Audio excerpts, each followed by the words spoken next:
আমরা নামাজের মধ্যে দোয়া কুনুত পড়ি, সেই দোয়া কুনুতে যে কি ওয়াদাটা করি, অন্তত আমার তো মনে হয় সাধারণ মানুষের মধ্যে 99.9 লোকেরা জানে না দোয়া কুনুতে কি পড়ে, অর্থ বোঝে। দোয়া কুনুতের মধ্যে বলা হচ্ছে আল্লাহুম্মা ইন্না নাস্তাঈনুকা, হে আল্লাহ আমি তোমার কাছে সাহায্য চাই। আপনি নামাজের ভিতরে বলতেছেন আপনার কাছে, হে আল্লাহ আপনার কাছে সর্বপ্রকারের সাহায্য আপনার কাছে চাই। নামাজের ভিতরে কিসের মধ্যে বলতেছেন? এরপরে বলতেছেন ওয়া নাস্তাগফিরুকা, তোমার কাছে ক্ষমা চাই, গুনাহ করেছি, অনেক গুনাহ করেছি, তোমার কাছে ক্ষমা চাই, কারণ সাহায্য করতে পারো তুমি, গুনাহও মাফ করতে পারো তুমি। গুনাহ মাফ করার ক্ষমতা কি আছে পৃথিবীর কারো? আকাশে জমিনে আল্লাহ ছাড়া মানুষের গুনাহ কেউ মাফ করতে পারে? এরপরে বলতেছি ওয়া নুমিনু বিকা, আয় আল্লাহ আমি তোমার উপর ঈমান এনেছি, পরিপূর্ণভাবে তোমার উপরে ঈমান এনেছি। ওয়া নাতাওয়াক্কালু আলাইক, আর তোমার উপরেই কেবলমাত্র ভরসা করেছি। ঈমান এনেছি তোমার উপরে, ভরসা করছিও তোমার উপরে। এই কথাগুলি যদি আমরা বুঝতাম তাহলে আত্মাটা বড় হয়ে যেত, মাথাটা আল্লাহ ছাড়া কারো সামনে নত হতো না, ঠিক না বেটি?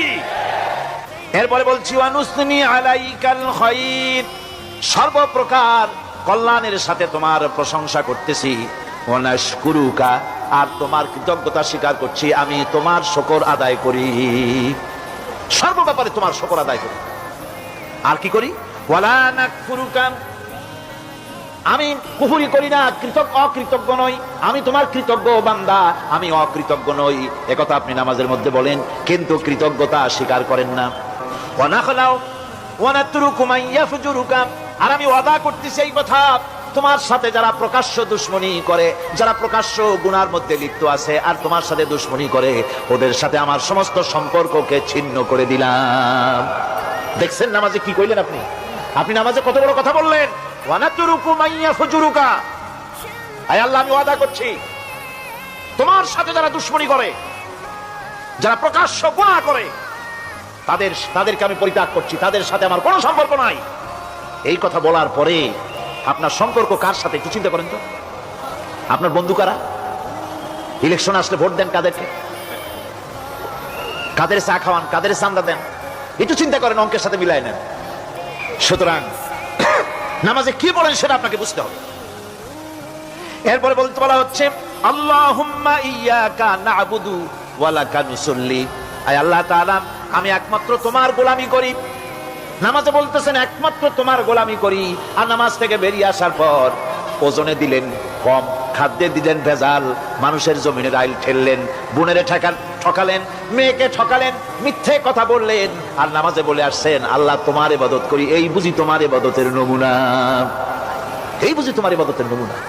মুনাফিক নামাজ বুঝে নাই, পাপ তারে ফিরে, নামাজ তাকে পাপ থেকে বাঁচাতে পারে না। হায় আল্লাহ একমাত্র তোমার গোলামি করি, ওয়া লাকা নুসাল্লি, আর একমাত্র তোমার উদ্দেশ্যেই নামাজ পড়ি, মানুষকে দেখানোর জন্য পড়ি না। নামাজটা পড়ি কার জন্য? কার জন্য? এরপরে বলছি ওয়া নাসজুদু ওয়া ইলাইকা নাসআ, আয় আল্লাহ আমি একমাত্র তোমাকেই সিজদা করি, আমার সমস্ত চেষ্টা সাধনা তোমার জন্য নিবেদিত।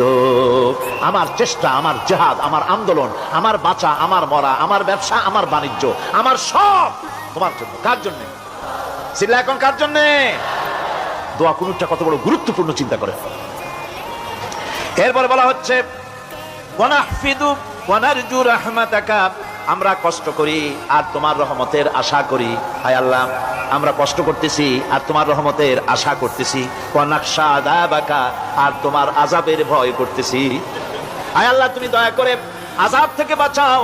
ইন্না আযাবাকা বিল কুফফারি মুলহিক, নিঃসন্দেহে আযাব তো কেবলমাত্র কাফেরদের জন্য, জাহান্নামে নিক্ষিপ্ত হবে কাফেরেরা। হায় আল্লাহ তাআলা আমি তোমার আযাবকে ভয় করতেছি, তোমার জাহান্নামের শাস্তি থেকে আমারে বাঁচাইয়া দাও।